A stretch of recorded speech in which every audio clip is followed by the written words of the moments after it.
avanzando. Ver la manito. Esto es lo mismo, fíjense, pirámides renales o pirámides de Malpighi. Estos que están aquí serían las columnas de Malpighi o columnas renales. Y aquí habría un huequito que es la papila renal. Entonces, fíjense, la orina se produce en la nefrona, viene bajando, cae en la pirámide renal, sigue bajando, pasa por la papila renal y caen los cálices menores, ¿verdad? Los cálices menores se juntan, forman los cálices mayores, 1, 2 y 3, y los cálices mayores se juntan y forman la pelvis renal, ¿ok? Luego la pelvis renal va descendiendo y continúa como urete. Entonces la orina va bajando, llega hasta la vejiga y luego se excreta, ¿ok? Muy bien. Entonces, fíjense, vamos a hablar ahora de la unidad funcional del riñón, que es la nefrona, que para verla nosotros tenemos que ampliar esta zona entre la corteza y la médula, ¿verdad? Hay que ampliarla, hacerla grandísima para poder ver la nefrona. Entonces, pregunta de examen en todos lados. Unidad funcional del riñón, la nefrona. ¿Cuántas hay? 2 millones. Una en la derecha y una en la izquierda. Perdón, 2 millones en el riñón derecho, 2 millones en el riñón izquierdo. Entonces, fíjense, esto sería una nefrona.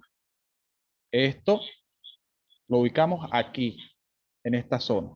Pero tenemos que ampliarlo. Entonces, cuando nosotros lo ampliamos, lo vemos así. Aquí estaría la médula y aquí estaría la corteza. Estamos viendo el riñón sumamente diminuto, lo más microscópico posible, ¿ok? Entonces, todo esto que ustedes ven aquí, todo esto se llama nefrona, ¿ok? Es la unidad funcional de riñón. Nosotros tenemos en nuestro riñón 2 millones de estas estructuras, ¿ok? Esta estructura chiquitica llamada nefrona, ¿ok? ¿Se entendió? Sí. Ajá, entonces fíjense, la nefrona tiene una parte en la corteza y una parte en la médula. Esa nefrona tiene sus partes, ¿ok? Que es importantísima. Eri, esa nefrona tiene sus partes que es importantísima que ustedes la conozcan para cuando vean fisiología. ¿Cuáles son esas partes? Fíjense, la nefrona empieza aquí. Ustedes ven, ay, sí, manillero de cable, pero ustedes van a ver que es muy fácil. La nefrona empieza aquí, donde está esto aquí, esto rojito que está aquí. Esto rojito que está aquí es un conjunto de capilares, ¿verdad? Que los capilares están muy enrollados hasta entre sí, muy enrollados, como si fuese, agarraran ustedes un hilo y lo enrollaran hacia lo loco, ¿verdad? Eso se llama glomérulo, ¿ok? ¿Qué es el glomérulo? Un conjunto de capilares que están muy enrollados entre sí. Ya ustedes van a ver cómo se forma el glomérulo, ya lo vamos a ver. Ajá. Ahorita lo importante es saber qué es el glomérulo. Entonces, el glomérulo es un conjunto de capilares muy enrollados entre sí. Entonces, la sangre viene bajando por aquí, viene bajando por aquí, viene bajando por aquí. Llega el glomérulo, entonces el glomérulo tiene una serie de huequitos, como que eso pareciera un colador, ¿verdad? Entonces, si ustedes echan agua en el colador, ustedes van a ver que se echa, el agua pasa a través del colador, ¿verdad? Entonces, esos capilares tienen esa función. Entonces, cuando la sangre pasa a través de ese colador, que es el glomérulo, empieza a filtrarse, ¿ok? Y una vez que se filtra, pasa a la nefrona. ¿Cuál es el inicio de la nefrona? Esto que está aquí, que se llama cápsula de Bowman. ¿Ok? Es una de las pocas estructuras que todavía se sigue usando epónimo. Cápsula de Bowman. Bowman, con B grande y doble B. Bowman, cápsula de Bowman. ¿Ok? La cápsula de Bowman se continúa con este túbulo que está aquí, que está muy enrollado, que se llama túbulo contorneado proximal. ¿Por qué proximal? Porque está más cercano al glomérulo. En la nefrona, lo proximal va a ser lo que está más cercano al glomérulo y lo distal lo que va a estar más lejos al glomérulo. Entonces, cápsula de Bowman, túbulo contorneado proximal. El túbulo contorneado proximal se continúa con esta estructura que está aquí, que es el asa de Henle. ¿Ok? Asa de Henle. No sé si ustedes han escuchado la palabra lasis o diuréticos de asa. No sé si la han llegado a escuchar. Ah, mira, le pusieron al paciente un lasis o un diurético. Hay 750.000 diuréticos, pero hay uno muy usado que es el lasis, que es la famosa furosemida. Eso es un diurético de asa. ¿Dónde actúa ese diurético? Aquí, en esta porción. ¿Ok? en el asa de Henle. Por eso se llaman diuréticos de asa, para que lo tengan presente ya.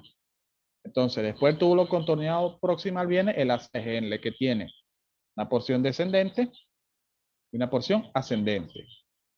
Después se divide, por supuesto, en una porción gruesa descendente, porción delgada descendente, porción delgada ascendente, porción gruesa ascendente.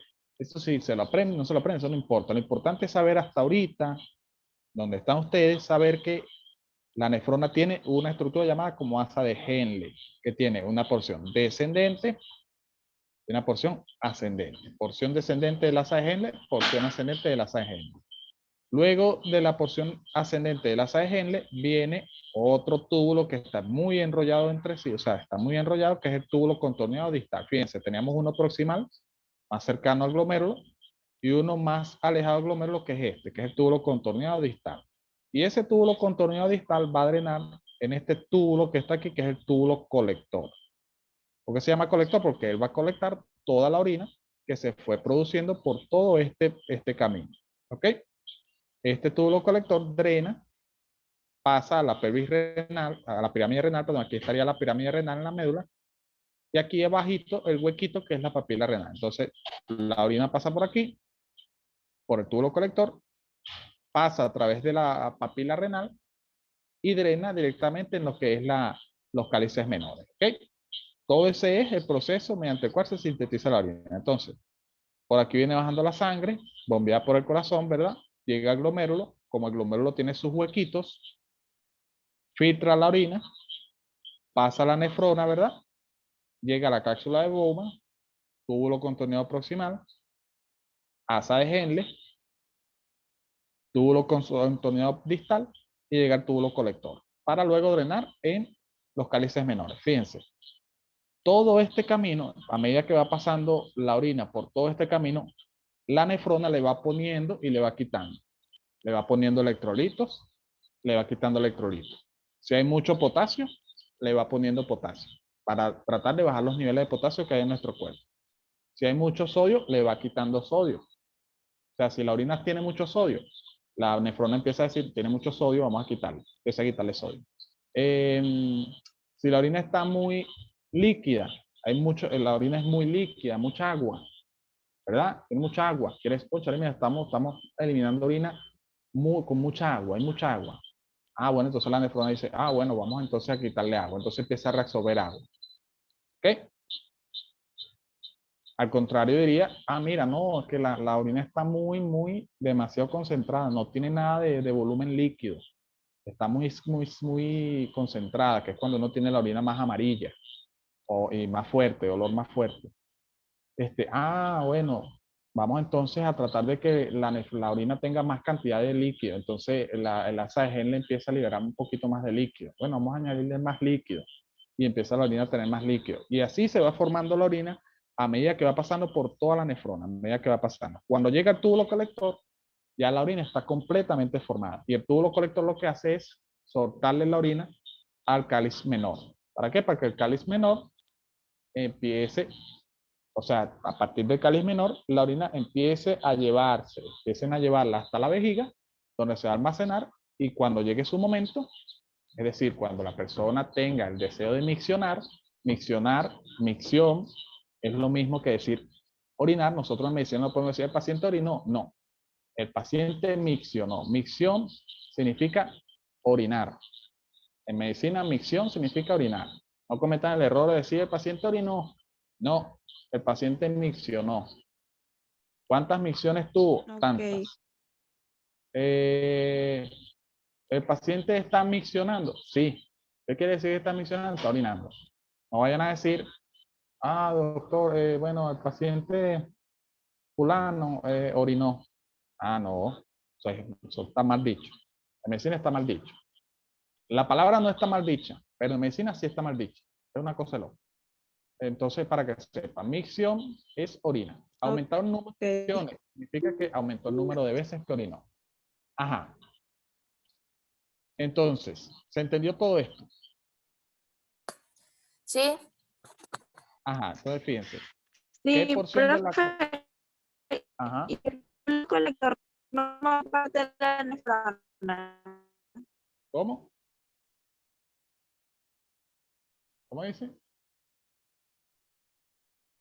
No entendí. ¿Tu lector no forma parte de la nefrona o tifón? Sí, sí forma parte. Todo esto es nefrona. Todo esto que están viendo aquí es nefrona. ¿Ok? La nefrona está constituida por la cápsula de Bowman, los túbulos contorneados proximal y distal, el asa de Henle y el túbulo colector. ¿Ok? ¿Estamos claros con eso?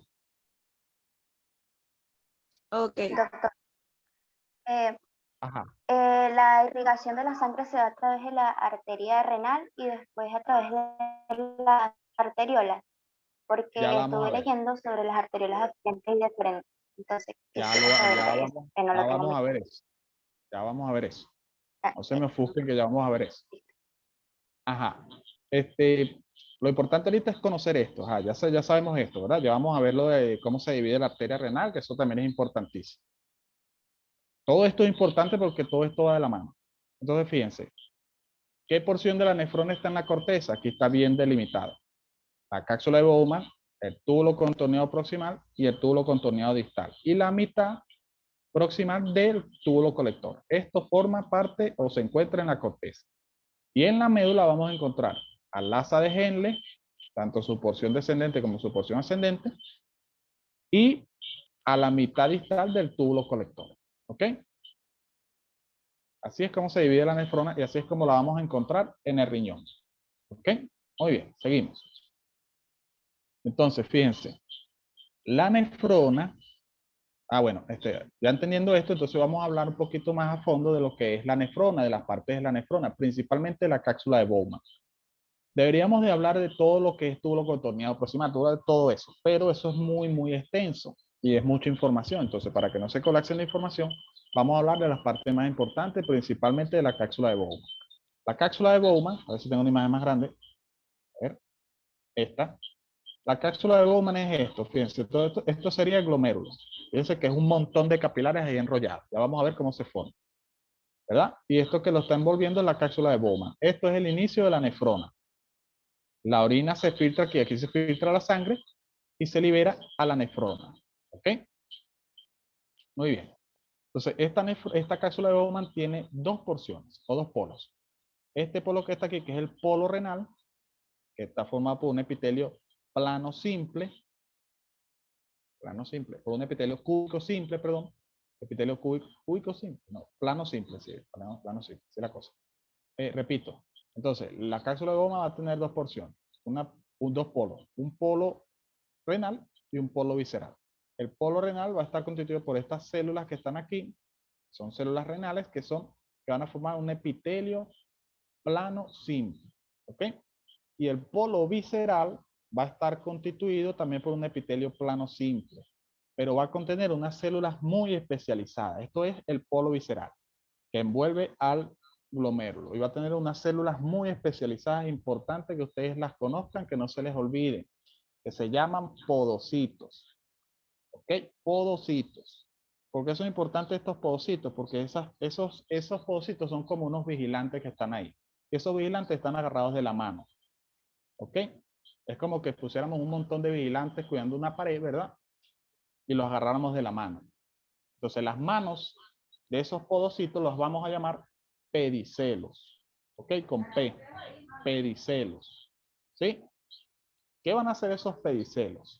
Esos pedicelos, ¿verdad? Las células están agarradas de las manos, los podocitos están agarrados de la mano. Esos pedicelos tienen cargas eléctricas, específicamente cargas eléctricas positivas, perdón, negativas, cargas eléctricas negativas. ¿Ok? Es como que si fuesen crear una barrera eléctrica. ¿Por qué? Porque si no estuviesen los pedicelos ahí, cualquier cosa que pase por aquí por el glomérulo se filtra y pasa a la orina. Eso no debe de ser así. Entonces, como no debe de ser así porque nuestro cuerpo necesita conservar ciertos elementos, ¿verdad? Como por ejemplo proteínas, existen estos pedicelos aquí, estos podocitos, perdón. Y esos podocitos tienen esas estructuras, ¿verdad? Que los mantienen unidos entre sí, que son los pedicelos. Entonces los pedicelos dejan como un espacio, que es esto que ustedes ven aquí, dejan una especie de espacio, ¿verdad? Ese espacio tiene carga positiva, carga negativa, perdón. ¿verdad? Y acuérdense que lo negativo con lo negativo se atrae. ¿Ok? Es decir, todo lo que tenga carga negativa, que pase por aquí, por la sangre, que tenga carga negativa, va a ser filtrado a través de la orina, por ejemplo, los electrolitos. ¿Ok? Pero los que tengan carga positiva van a rechazarse. ¿Ok? Aquí no se cumple la ley de que polos opuestos se atraen. No. Los que tengan carga positiva, como por ejemplo la albúmina, van a rechazarse. ¿Ok? La albúmina no va a pasar por aquí, eso no se les puede olvidar nunca. La albúmina no debe pasar por aquí. No debemos encontrar albúmina en la orina. Y esto es gracias a los pedicelos de los podocitos. Además, los podocitos cuando se agarran por sus pedicelos, dejan un espacio, ¿verdad? Que ese espacio permite el paso de moléculas muy chiquiticas, llamadas micromoléculas. Por ejemplo, repito, sodio, potasio, calcio, fósforo y magnesio. Sustancias de desecho como ácido láctico, hidrogeniones, ácido carbónico, etcétera, etcétera, etcétera. Pero las moléculas grandes, albúmina, globulina, hemoglobina, eritrocitos, células, no van a pasar por aquí porque el espacio formado por los pedicelos es muy pequeño. ¿Okay? Entonces los pedicelos lo que van a hacer es formar una barrera selectiva y son los que van a decir, o sea, los podocitos son los que van a decir qué es lo que va a filtrarse por aquí y qué es lo que no va a filtrarse. ¿Por qué? Porque el glomérulo va a tener, como les digo, unos huequitos, ¿verdad? Esos huequitos no van a, o sea, esos huequitos están ahí y por ahí va a filtrarse lo que sea. Entonces, para evitar que se filtre cualquier cosa, los pedicelos forman una barrera selectiva que va diciendo, ah, bueno, mira, esto sí se va a filtrar, esto no se va a filtrar, esto regrésenlo a la sangre, no, mira, esto no, vamos a botarlo, no, mira, esto sí es reutilizable, regrésalo a la sangre, ¿ok?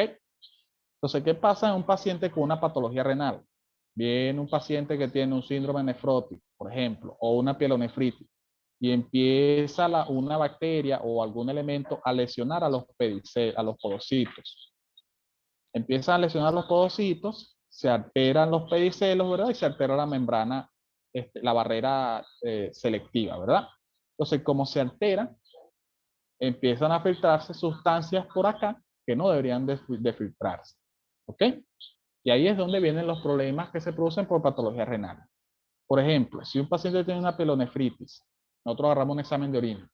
Cónchale, mira, este examen de orina tiene proteínas positivas. Ay, papá, aquí está pasando algo malo. ¿Por qué? Porque las proteínas no deben pasar por la orina gracias a esa estructura que yo les mencioné, ¿verdad? Pero si está pasando, quiere decir que hay una alteración a nivel del polo visceral de la nefrona. Hay una alteración en los pedicelos. Algo lo está lesionando. ¿Me expliqué? Sí, Sí. sí, Ok. sí. Es por esta razón que nosotros tenemos que estudiar medicina así. No al caletre, sino usando razonamiento. Si ustedes estudian la medicina así, no se les va a olvidar nunca más las cosas. Entonces, se entendió todo esto, ¿verdad? Sí, sí se entiende. Ok. Eso Muy sale bien. en el rojo y en el rojo no entiendo nada. Ajá. Entonces, seguimos. Aquí viene otra parte importante que es cómo se va a dividir la irrigación del riñón. Fíjense, el riñón empieza a ser irrigado, a ver, para atrás, por esta arteria que está aquí, que es la arteria renal. Pregunta de examen, ¿de dónde nace la arteria renal? De la aorta abdominal, ¿ok? Es esa arteria grandota que está ahí. Pero esa aorta, esa arteria renal se va a ir dividiendo. Fíjense que cómo está dividiendo. Se ve la arteria renal y ella se va a ir dividiendo. Se va a ir dividiendo y se va haciendo más chiquita, ¿verdad? ¿Cómo es esa división? Así como la tenemos aquí.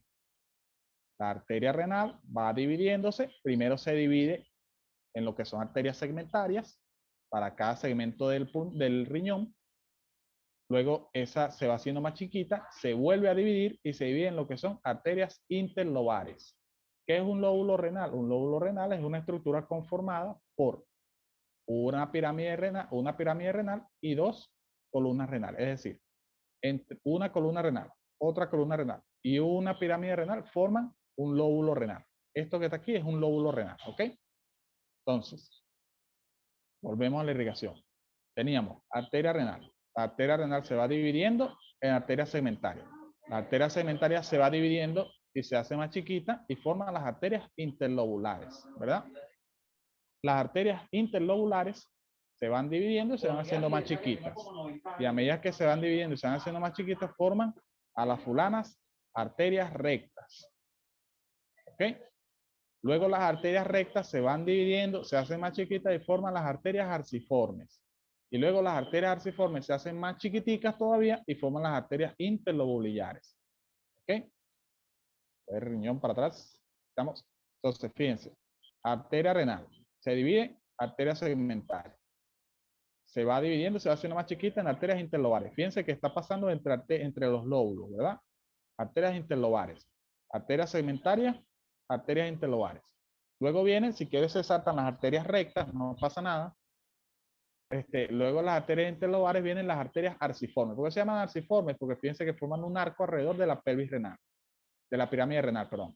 Forma un arco alrededor de la pirámide renal. Por eso se llaman arterias arciformes o arterias arcuatas. Arcuata significa arco. ¿Ok? Esas arterias arciformes se hacen más chiquitas y fíjense, forman las arterias interlobulares. Son chiquiticas. Y esas arterias interlobulares se van a hacer aún más chiquiticas y van a formar esto que está aquí, que es la arteriola aferente. ¿Ok? La arteriola aferente se hace más chiquitica y forma un conjunto de capilares que están sumamente enrollados entre sí, que tienen huequitos. Esos huequitos los vamos a llamar fenestras, ¿ok? Se filtra la orina, ¿verdad? Y luego esos capilares renales, esos capilares glomerulares van a drenar en otra arteriola, ¿verdad? Que sale del riñón y que sale del glomérulo, perdón, que se va a llamar arteriola eferente. ¿Ok? Aferente porque es la que entra. Aferente es lo mismo que decir ascendente. Fíjense que aquí es como que si estuviese ascendiendo. Y eferente, para que a ustedes no se les olvide cuál es la que entra y cuál es la que sale, eferente es lo mismo que dijéramos exit. Exit es salida en inglés. ¿Cierto o falso? Exit, salida en inglés. Entonces, exit es lo mismo que eferente. Exit es lo mismo que eferente. Entonces, cuando ustedes escuchen la palabra eferente, quiere decir que es lo que sale. Y si eferente es lo que sale, entonces aferente es lo que entra. ¿Me expliqué? Sí. Entonces, arteriola aferente se forma el glomérulo, ¿verdad? Y luego el glomérulo forma a la arteriola eferente. ¿Ok? ¿Se entendió? Sí, doctor. Aquí lo vemos mejor, fíjense. Esto sería la arteria interlobular, perdón, la arteria arciforme, esta que está aquí, arteria interlobular, y fíjense que se hace más chiquita y forma la arteriola aferente. Aquí está al revés. No sé por qué está al revés.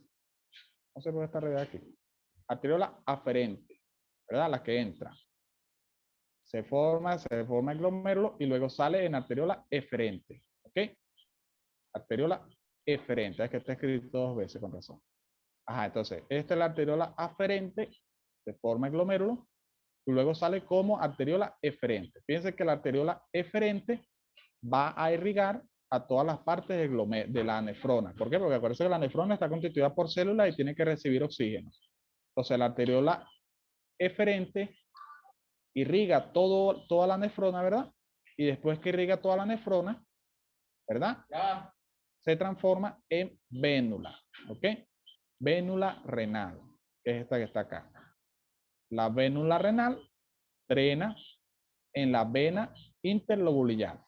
La vena interlobular drena en la vena arciforme. La vena arciforme drena en la vena interlobar. La vena interlobar drena en la vena segmentaria y la vena segmentaria drena en la vena renal. Y la vena renal en la vena cava inferior. O sea que las venas llevan el mismo recorrido que las arterias, lo único que a la inversa, de atrás para adelante. ¿Entendieron? Ok, sí. Ok. ¿Se entendió todo hasta acá? Sí, sí. Ok. Entonces, ¿qué forma la membrana de filtración glomerular? El endotelio glomerular, que tiene sus huequitos, sus fenestras. Acuérdense, esos huequitos se llaman fenestras, que es esto que está acá. La membrana basal, que es una lámina basal gruesa, que contiene proteínas con cargas negativas. que es esta que tendría, fíjense, esto sería la membrana, esto que está aquí es la membrana de filtración glomerular, que si la ampliamos la vamos a ver así. Entonces tenemos el capilar glomerular, ¿verdad? Con sus huequitos, fíjense, esos son los huequitos, las fenestras, ¿ok? La lámina basal, que es la lámina que separa glomérulo de cápsula de Bowman, la lámina basal, ¿verdad? Que está formada por colágeno, y el colágeno además tiene carga negativa, actúa como una maca, y luego viene el polo visceral de la cápsula de Bowman, que tiene a los fulanos podocitos, que van a estar agarrados de la mano por los fulanos pedicelos, ¿verdad? Entonces fíjense que se forma un huequito. Por aquí pasan solamente las micromoléculas, electrolitos, sustancias de desecho, pero las células, las proteínas, es decir, las macromoléculas no tienen que pasar por acá. ¿Ok? ¿Claros entonces todos con esto? Ok. Ok. Muy bien. Vamos ahora a hablar de entonces cada una de las células que forman parte de lo que es el riñón. ¿Ok? Esas células van a ser las primeras, que son el mesangio o células mesangiales. Las células mesangiales las vamos a dividir en intraglomerulares y extraglomerulares. Y van a cumplir tres funciones. Una función importante que es la de secretar prostaglandinas y citoquinas. Las citoquinas son las encargadas de regular la resistencia vascular periférica. ¿Okay? Ellos son los que van a ser una de las estructuras, una de las hormonas, perdón, que van a regular la presión arterial. Las citoquinas, que son la adrenalina y la noradrenalina. Eso lo van a ver mejor en fisiología, pero es para que lo sepan. Se los pueden preguntar. ¿Quién produce las citoquinas y prostaglandinas? Ah, no, perdón. ¿Quién produce las citoquinas y las prostaglandinas? Las células mesangiales de riñón. Dije que la citoquina era la adrenalina y la noradrenalina. Perdón, estoy confundiéndolas con otras. Las citoquinas son otras sustancias. Un ejemplo de las citoquinas son las prostaglandinas. ¿Ok? Aquí las tengo separadas. Pero las prostaglandinas son un tipo de citoquinas. ¿Ok? Y las prostaglandinas lo que van a hacer es disminuir la resistencia vascular periférica. Van a dilatar el vaso. O sea, van a hacer que la luz del vaso sea mayor, sea más amplia. ¿Ok? Y se puede preguntar, ¿dónde se producen las prostaglandinas? En el mesangio. ¿Ok? Las producen las células mesangiales. Estas son las células mesangiales, estas que están acá. ¿Ok? Estos huequitos que nosotros vemos aquí son los capilares glomerulares. ¿Ok? Esto sería arteriola aferente, arteriola deferente, perdón, al revés, arteriola deferente, y aquí estarían los capilares. Aquí le hicimos un corte a la nefrona y al glomérulo coronario, los picamos con un corte coronario. Es por eso que lo estamos viendo así. Entonces, arteriola aferente, arteriola deferente, glomérulo. Entre el glomérulo vamos a encontrar unas células que son las células mesangiales, que van a ser intraglomerulares porque van a estar entre el glomérulo y extraglomerulares porque van a estar entre las arteriolas. Intraglomerulares, extraglomerulares. Si se aprenden intra y extraglomerulares, eso no importa. Lo importante es saber que están ahí y saber que producen prostaglandinas, ¿ok? O citoquinas. También se dice que son las células, los macrófagos del riñón, que a su vez van a actuar en una función de sostén estructural. O sea, las células que van a sostener al riñón o que van a sostener a la nefrona y al glomérulo en esa zona, van a ser las células mesangiales. Y las células que se van a encargar de producir las citoquinas van a ser las células mesangiales. Y además, las células que se van a encargar de proteger al riñón de una infección van a ser las células mesangiales. Lo pueden preguntar, ¿cuáles son los macrófagos de riñón? Las células mesangiales. ¿Okay? Luego tenemos el aparato justaglomerular. El aparato justaglomerular está constituido por tres tipos de células, que son las células mesangiales, las células de la mácula densa y estas importantísimas que son las células justaglomerulares de riñón. ¿Ok? Importantísima esta célula. Entonces, pregunta de examen. ¿Quién conforma el aparato justaglomerular? Las células de la mácula densa, las células mesangiales y las células justaglomerulares, ¿ok? Las células de la mácula densa son las que rodean la rama gruesa de Henle, ¿ok? Las células mesangiales son las que vimos anteriormente. Y las células justaglomerulares son células que se van a formar en estas zonas. ¿Ok? Las células endoteliales de la arteriola aferente van a cambiar, ¿verdad? Y se van a transformar en células justaglomerulares. ¿Ok? Y esas células justaglomerulares van a producir lo que es renina. ¿Ok? Renina. ¿Por qué la renina es importante? Porque acuérdense lo que yo les dije al principio, va a formar parte del sistema renina, angiotensina, aldosterona, que va a regular la presión arterial. Eso se lo podría explicar yo en una clase aparte, porque eso es más complejo. Eso, la renina se produce, se transforma en angiotensina 1 se transforma en angiotensina 2, se produce vasoconstricción, se libera aldosterona y para de contar. Son un pocotón de funciones. Eso lo podemos ver en una clase aparte. Entonces, fíjense, tenemos entonces estas células que están acá, entre los capilares, son las células mesangiales, que acuérdense, cumplen una función son los macrófagos del riñón, cumplen una función de sostén estructural y tienen una función de producir citoquinas. Luego tenemos las células de la mácula densa, que son estas que están aquí, que van a rodear a este tubo que está aquí, que es la asa de Henle. Las células de la mácula densa rodean la asa de Henle, que no se sabe hoy en día qué función cumple. Se creen que cumple una función en lo que es la formación de la orina, pero realmente no se sabe exactamente cuál es la función de la mácula densa. Y luego tenemos una tercera célula, que son las células justaglomerulares, que son las que vamos a ubicar acá. Que acuérdense que las células de la arteriola aferente van a cambiar, se van a volver más especialistas, van a ser más especializadas y van a pasar a llamarse células justaglomerulares, ¿ok? ¿Qué van a hacer esas células justaglomerulares? Pregunta de examen de fisiología, fisiopatología, anatomía, todo. ¿Qué van a hacer? Van a producir renina, ¿ok? Y la renina va a formar parte de lo que es el sistema renina, angiotensina, aldosterona, que va a regular la presión arterial. Entonces se metió primero. ¿Se entendió esto, este pocotón de cosas que dije?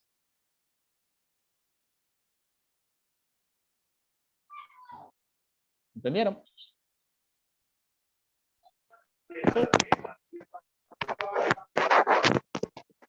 ¿Sí? A ver, aquí me escribieron algo. Sí, ok. Ok, lo dejo hasta aquí o continúo, pues todavía falta. Ustedes me dicen si continúo o lo dejo hasta aquí. Continúe. Continúo, ok. Muy bien. Luego tenemos los túbulos colectores. Los túbulos colectores no importa tanto que se lo aprendan. Los túbulos colectores van a tener un epitelio cúbico simple, ¿verdad? Y ellas lo que va a hacer es transportar la orina sintetizada en la nefrona, o sea, toda la orina que se fue sintetizando por acá, se excreta a través del túbulo colector, ¿ok? Ese túbulo colector va a tener, las células del túbulo colector van a tener receptores para una hormona que es la hormona antidiurética. Fíjense el nombre. Fíjense el nombre. Hormona antidiurética. Antidiuresis. Diuresis significa, se relaciona con lo que es orina. Cuando ustedes dicen cómo está la diuresis del paciente, quiere decir que cuánto está orinando el paciente. ¿Ok? O sea, micción es una vez que orina. La persona orinó una vez. ¿Me expliqué? La persona orinó una vez. Eso es una micción. La diuresis se refiere a la cantidad de orina que la persona. ¿Sí? Hay unas literaturas que dicen que son 1.5 litros lo normal que se orina a diario, o que se micciona a diario, perdón. Pero hay literaturas que dicen que 1.5 litros es el valor normal, la cantidad normal de micción diaria. Pero también hay otras que dicen que son 1.8. Entonces quiero estar segura de Lo que pasa es que eso es un intervalo. Es válido decir de 1.5 a 1.8. ¿Por qué? Porque uno debe orinar 60 cc de orina por hora. Eso es lo que dice, por ejemplo, los libros de fisiología y el Harrison. 60 cc de orina por hora. ¿Qué quiere decir eso? Que saquen la cuenta. 6 por 2, 12. Y 6 por 4, 24. O sea que son 1400, es decir, 1.4, en promedio 1.4 litros de orina que uno tiene que eliminar diario en 24 horas. ¿Ves? Pero eso puede variar. Una persona, Eso lo no normal promedio, es que... entonces. Exacto, lo normal es que la persona orine de 1.5 a 1.8 litros de orina. ¿Ok? Si orina. Sí, orina. supongo que se Ajá. pone el valor de 1.8 porque en el glomérulo se filtran 180 litros de plasma diario, entonces se dice que el 1% es lo que va a ser el resultado final, que es el producto de la orina. Exacto. Entonces, por eso se dice que el 1% serían 1.8 litros, entonces ese es un valor Exacto. más o menos. Exactamente. Exactamente. O sea, Es normalmente, válido. sí, normalmente se filtran 140 cc, algo así, no me acuerdo, en el glomérulo. Pero solamente un cc se filtra, 140 cc por minuto se filtran. Pero realmente, por cambios, por distintos factores, presión intraglomerular, la presión oncótica glomerular, la presión hidrostática de la cápsula, un poco de cosas. Al final de cuentas, no se filtran los 140 cc en total en el minuto, sino que se filtra un cc por minuto. Es por eso que les digo, si se filtra un cc por minuto, ¿cuántos minutos trae una hora? 60 minutos, ¿verdad? Entonces, en total se filtran 60 cc de orina por hora.